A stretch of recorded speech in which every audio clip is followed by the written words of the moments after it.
What's the cost of a belief? Why is it so hard for us to believe?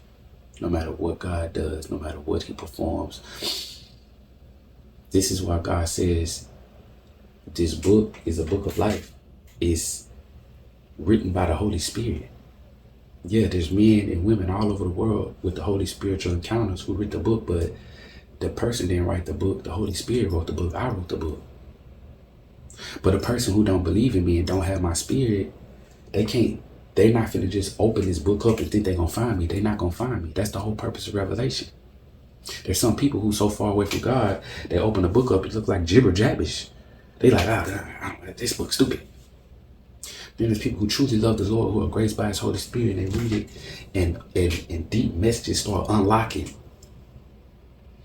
Because God is revealing what's really happening, what's really going on. I want you to know that. And so this is why God says, seek me with all your heart. I'm not a God that you can just halfway believe.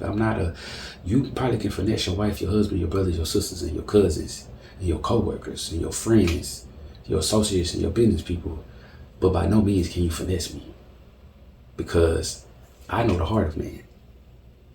Y'all may look at people, how they dress, how they look, by their positions at work, and y'all might try to shun one person and glorify the other person. But I know what really happens behind closed doors, and I know their hearts. So I know exactly who's with me, exactly who's not with me, who despises you, who loves you. I already got everything set up.